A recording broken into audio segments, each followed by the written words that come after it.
Vous vous souvenez de ce type qui est passé de la fréquentation des grands pontes d'Hollywood à la vedette de sa propre saga de surveillance criminelle, tout cela à cause de ses controverses insulaires? Et que dire de ce type qui avait promis de transformer les entreprises locales en mines d'or sur son île privée, mais qui ne les laissait même pas louer un espace? Bienvenue dans le monde sauvage et loufoque de la propriété d'îles privées, où les milliardaires se transforment en seigneurs autoproclamés qui promulguent des décrets qui feraient rougir Mussolini. Les mystères de l'île sinistre, de Jeffrey Epstein. Little St. James, une île de 75 acres nichée dans les îles Vierges américaines, était une toile de beauté naturelle avec ses récifs coralliens et ses bosquets forestiers peignant un tableau de tranquillité. Mais en 1998, ce paysage pittoresque a attiré l'attention de Jeffrey Epstein, un financier dont la fortune est entourée de mystères. Epstein a acquis ce paradis privé pour un peu moins de 8 millions de dollars, le transformant en une retraite luxueuse à l'abri des regards indiscrets. L'île, située juste à la pointe sud-est de Saint-Thomas, devient le havre de paix personnel d'Epstein. L'encre du contrat d'achat à peine sèche, il se lance dans une vaste campagne de construction. La végétation indigène est déracinée et remplacée par d'imposants palmiers de 4 mètres de haut, comme pour symboliser la nouvelle ère grandiose qui s'ouvre à Little St. La vision d'Epstein était magnifique. L'enceinte principale s'est agrandie, doublant presque de taille, avec un manoir et une piscine qui scintillaient sous le soleil des Caraïbes.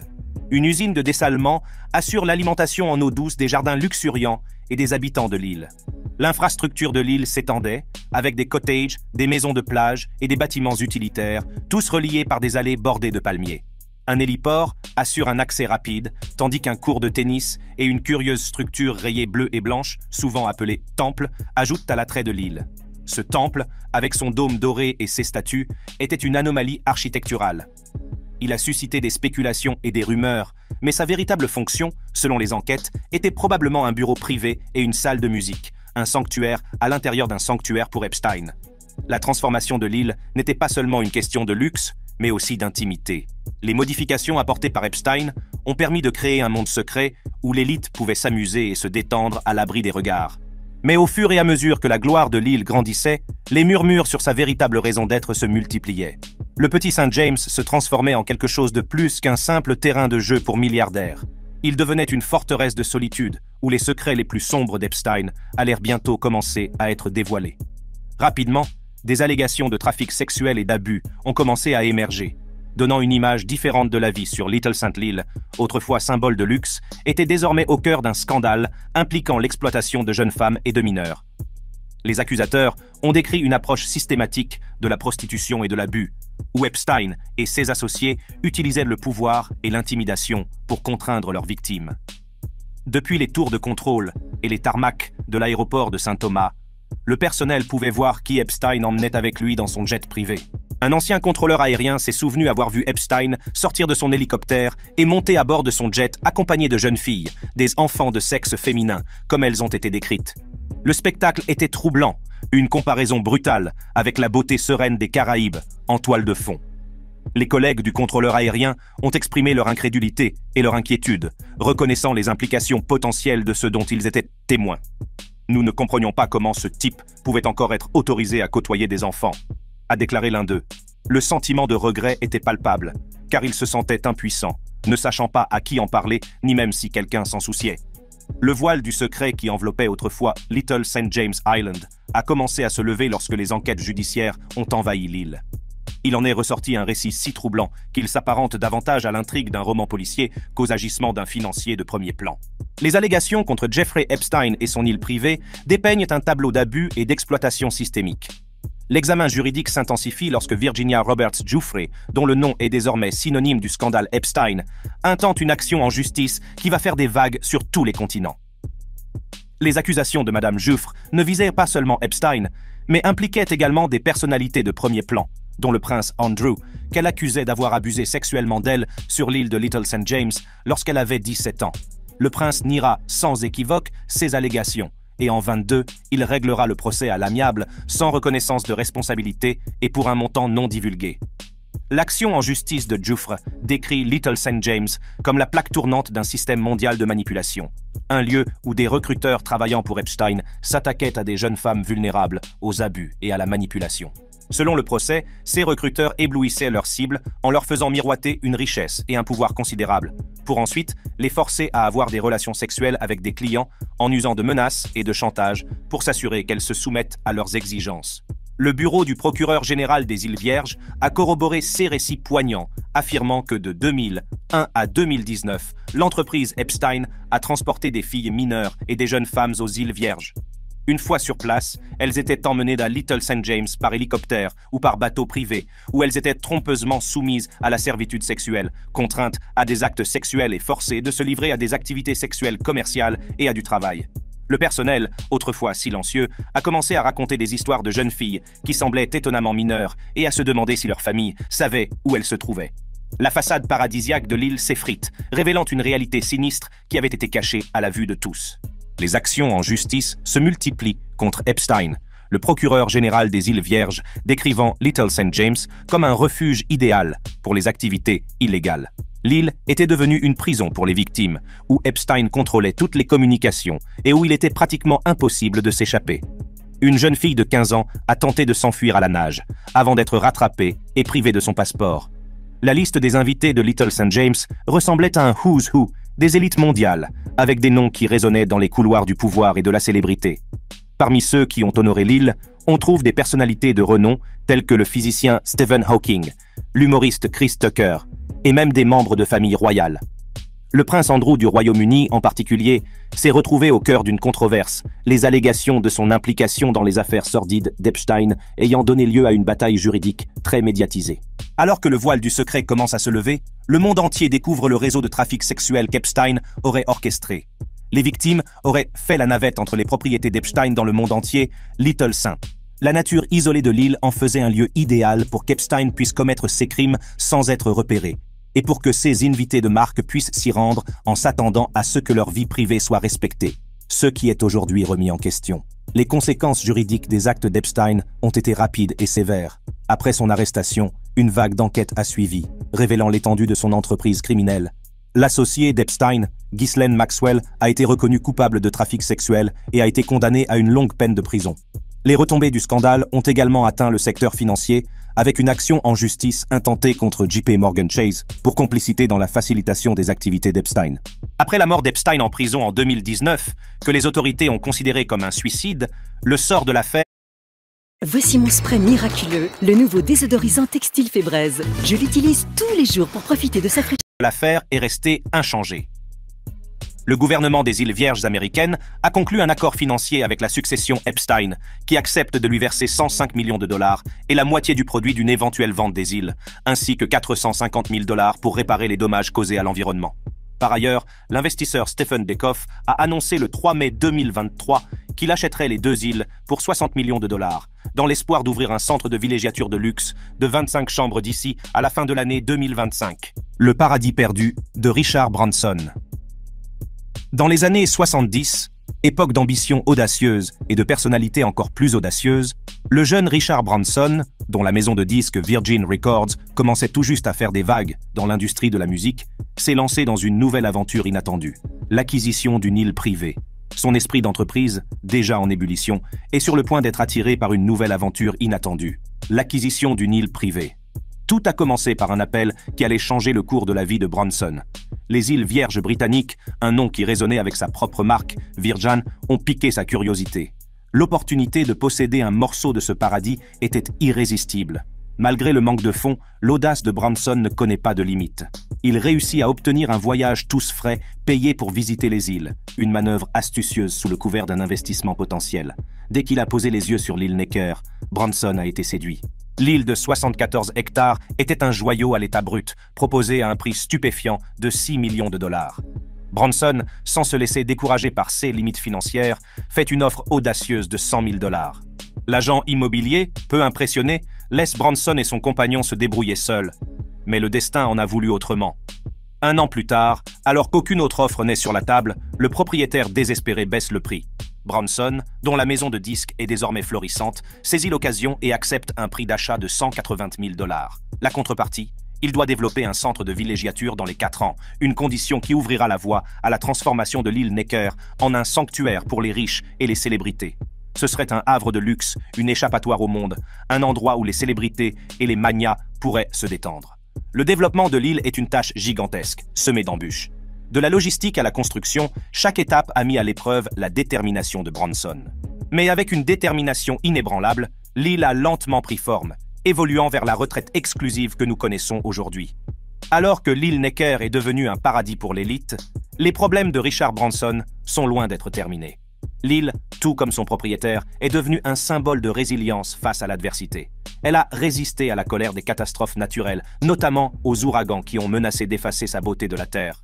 Pourtant, à chaque fois, Branson et son équipe ont reconstruit, redonnant à l'île Necker sa gloire d'antan et la dépassant souvent.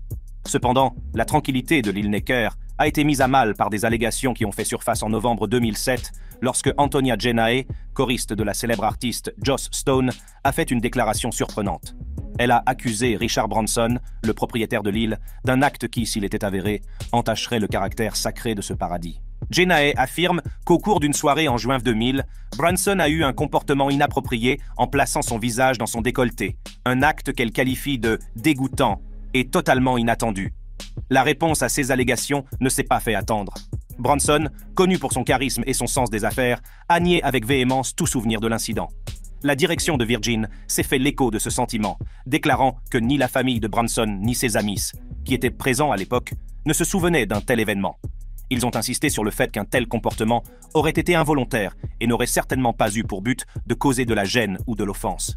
Dans un geste de conciliation, Branson a présenté ses excuses à toute personne qui aurait pu se sentir mal à l'aise pendant son séjour sur l'île. Au milieu du tourbillon médiatique, une déclaration du père de Joss Stone, Richard Stoker, a été publiée par Virgin. Il y dépeint un après-midi délicieux sur l'île Necker, où les invités, y compris sa fille et son entourage, auraient apprécié les festivités et la compagnie de Branson et de sa famille. Les récits contradictoires de l'incident présumé ont ouvert la voie à la spéculation et au discours public, l'image sereine de l'île Necker et de son propriétaire étant prise sous le feu croisé des accusations et des dénégations. Cependant, Branson s'est retrouvé dans un autre pétrin un an plus tard, lorsqu'il a été cité dans le cadre de la secte sexuelle NXIVM. NXIVM, fondée par Keith Raniere, proposait des programmes de réussite pour cadres, Executive Success Program ou ESP, qui, selon elle, pouvaient se conduire à des percées personnelles et professionnelles. Les recrues les plus en vue du groupe comprenaient souvent des personnes riches et influentes. En 2007, puis en 2010, des membres de NXIVM, dont la cofondatrice Nancy Salzman, se sont rendus sur l'île de Necker. Ces séminaires, qui auraient été financés par Sarah Bronfman, héritière d'un empire commercial, s'inscrivaient dans le cadre des efforts déployés par NXIVM pour séduire l'élite du monde des affaires. L'isolement de l'île constituait le cadre idéal pour les événements privés de NXIVM, auxquels assistaient certains de ses adeptes les plus engagés. Alors que les séminaires étaient présentés comme des retraites de développement personnel, la réalité des activités de NXIVM s'est dévoilée plus tard, révélant un réseau complexe de manipulation et de contrôle.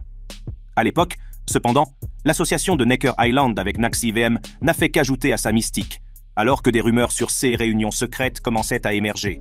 En 27 ans, le New York Times a publié un article qui a déclenché une tempête de controverses.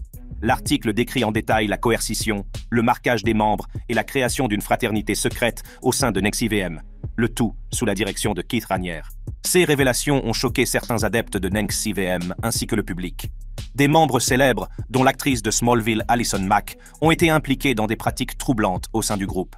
Les retombées ont été immédiates et de grande ampleur, et des actions en justice ont rapidement suivi les accusations. Sir Richard Branson, dont l'île Necker avait accueilli des séminaires de NXIVM, s'est retrouvé pris entre deux feux par la frénésie médiatique qui s'en est suivie. Le lien, bien que tangentiel, représentait une menace potentielle pour son image soigneusement entretenue d'entrepreneur anticonformiste et de philanthrope. Branson a rapidement pris ses distances avec le groupe, un porte-parole de Virgin Management déclarant sans équivoque que Branson n'avait jamais rencontré Keith Raniere et qu'il n'avait jamais entendu parler de lui avant le scandale. Pourtant, les vents du défi ont soufflé plus fort que jamais avec l'apparition de la pandémie de coronavirus en 22 ans. Le monde s'est arrêté, et même les paradis les plus isolés n'ont pas été épargnés par la crise.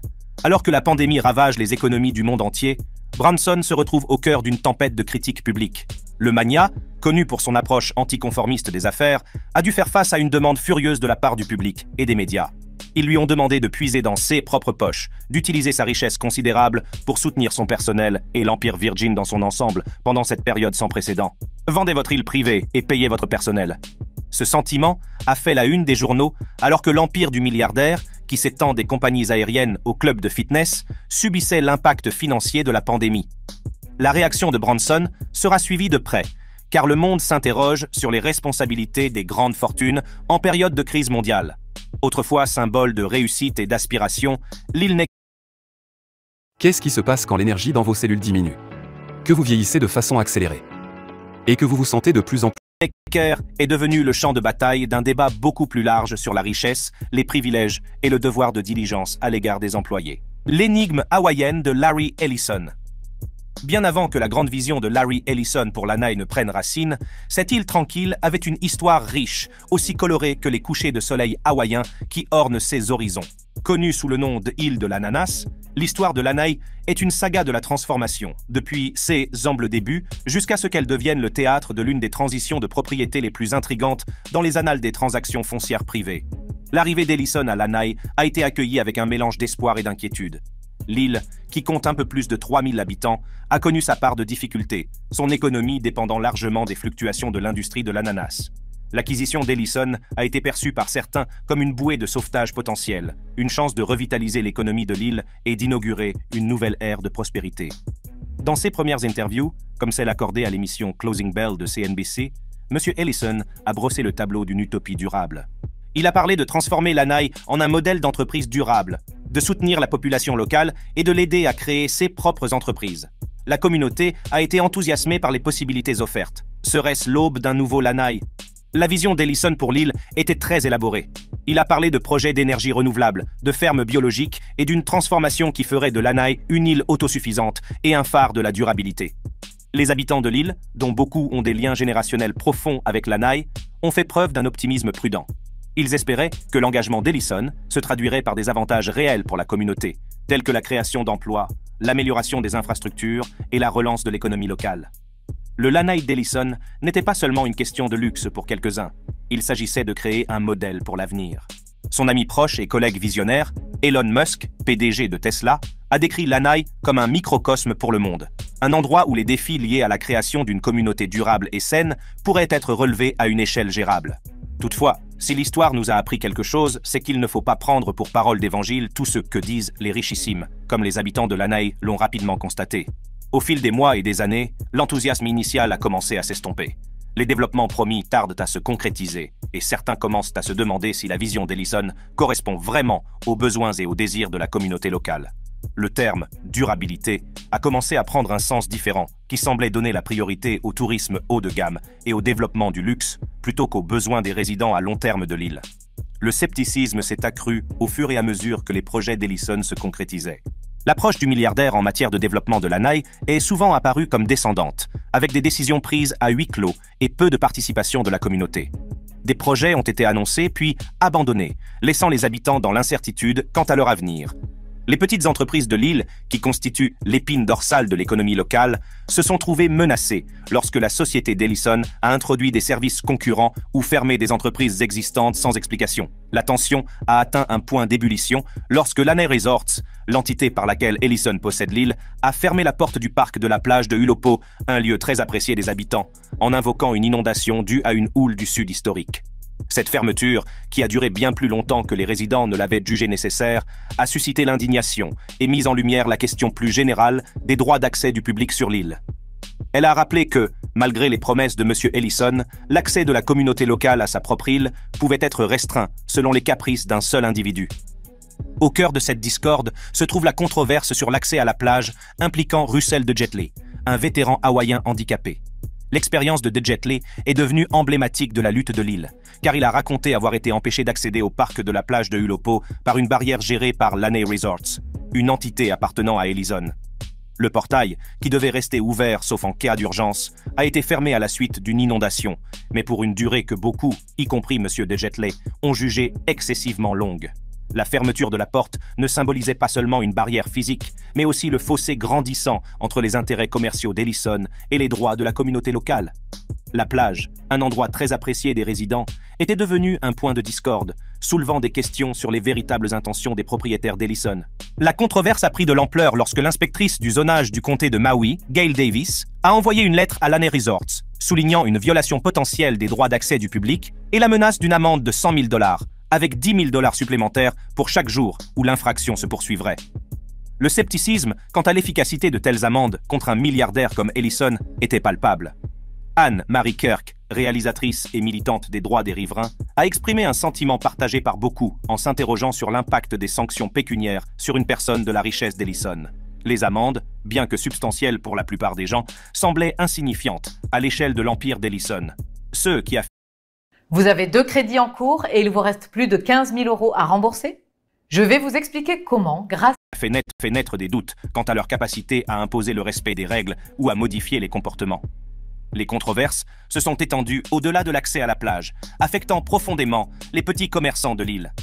Les entreprises locales, qui étaient autrefois le moteur de l'économie de Lanai, ont dû fermer leurs portes ou ont été éclipsées par les projets d'Ellison.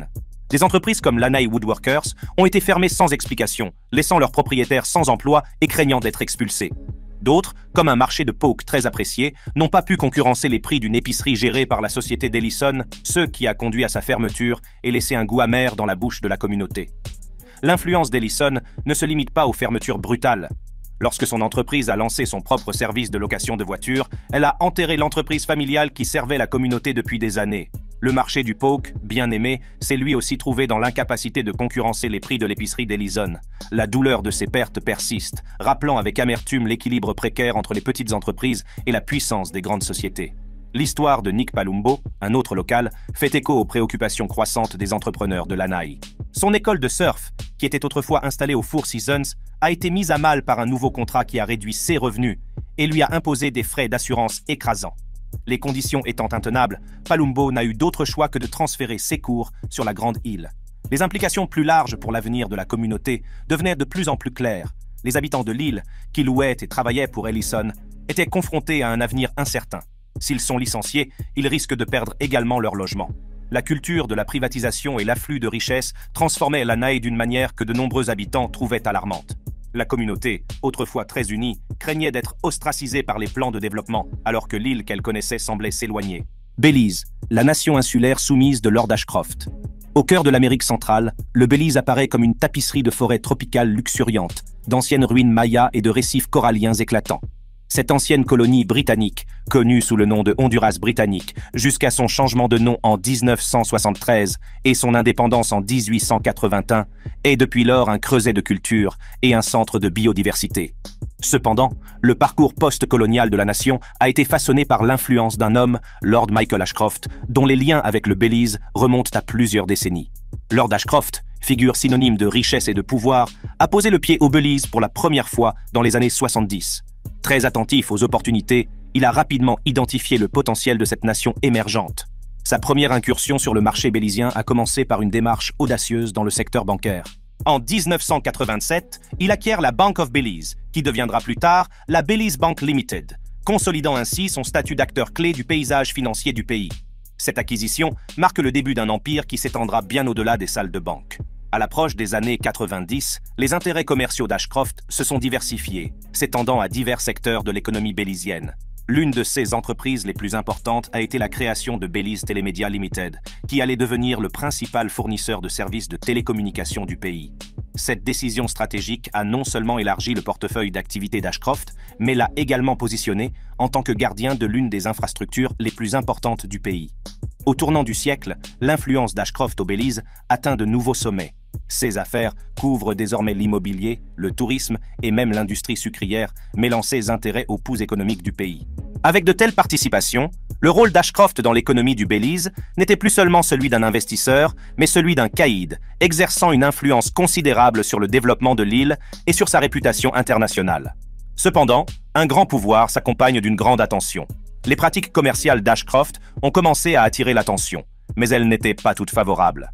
Des allégations de comportement monopolistique et d'influence indues sur l'élaboration des politiques ont commencé à faire surface.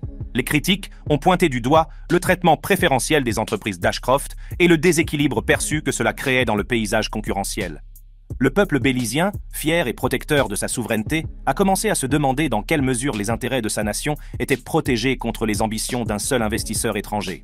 Les préoccupations ne se limitèrent-ils pas au secteur des affaires. L'incursion d'Ashcroft dans l'arène politique a encore compliqué son image au Belize.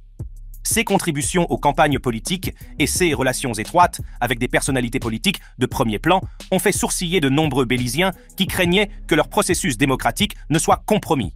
Les frontières entre les affaires et la politique sont devenues floues et l'expression « Ashcroft's Belize » a commencé à circuler, suggérant un niveau d'influence que certains ont jugé inquiétant. Quel est le coût de cet investissement et quelles en sont les conséquences pour l'avenir du Belize? L'impact des manœuvres politiques d'Ashcroft est devenu évident lorsque les décisions prises par le gouvernement du Belize ont semblé s'aligner sur son programme commercial. Les politiques favorisant les secteurs des télécommunications et de la banque, dans lesquels Ashcroft détient des participations importantes, ont été considérées par certains comme la preuve de son influence sur l'élaboration de la politique nationale. La perception d'Ashcroft comme un maître des marionnettes, tirant les ficelles des dirigeants politiques du Belize, a commencé à prendre racine parmi les citoyens concernés et les observateurs internationaux. L'un des épisodes les plus controversés de cette saga politique a été l'accord d'accommodement signé entre le gouvernement du Belize et la Belize Bank Limited au début des années 2000.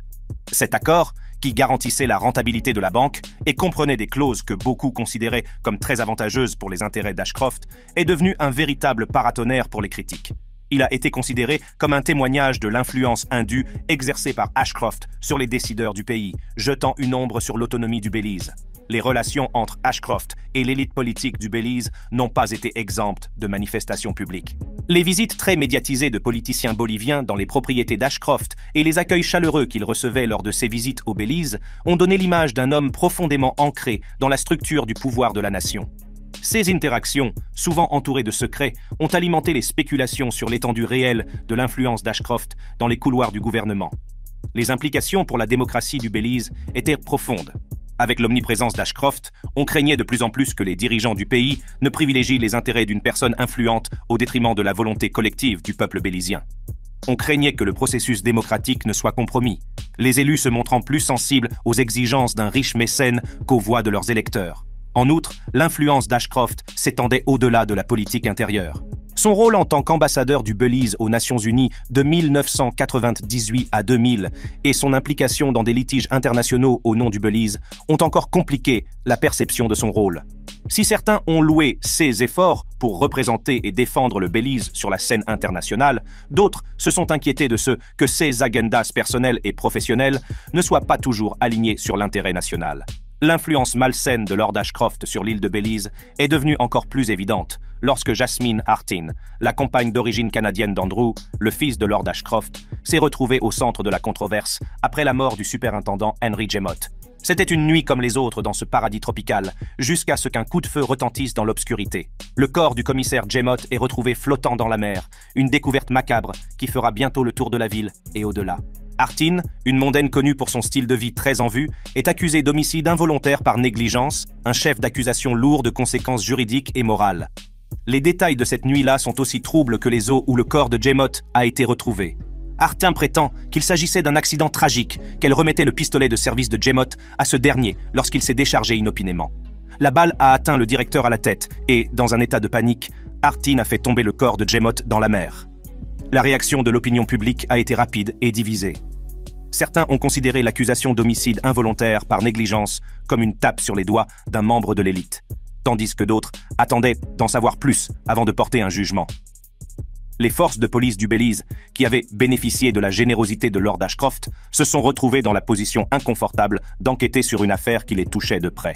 La famille du commissaire Jemmott a exprimé son incrédulité et son mécontentement à l'égard des accusations portées contre Artin. Ils ont insisté sur le fait que l'incident n'était pas un accident, mais un acte de sang-froid méritant une inculpation pour meurtre.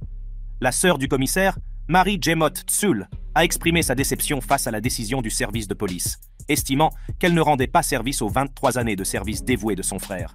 Le système judiciaire bélizien, qui ne fait pas souvent les gros titres de la presse internationale, est aujourd'hui passé au crible.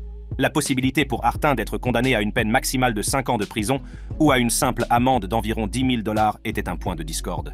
Finalement, après avoir plaidé coupable d'homicide involontaire par négligence, Artin a évité la prison et a été condamné à une amende de $37 000, à 300 heures de travaux d'intérêt général et à l'enregistrement d'une vidéo destinée à sensibiliser le public au danger de l'alcool et des décisions stupides lors du prononcé de la peine devant la Cour suprême de Belize City, la balance de la justice semble vaciller sous le poids de la richesse et de l'influence. Pour plus de contenu comme celui-ci, cliquez sur les vidéos qui s'affichent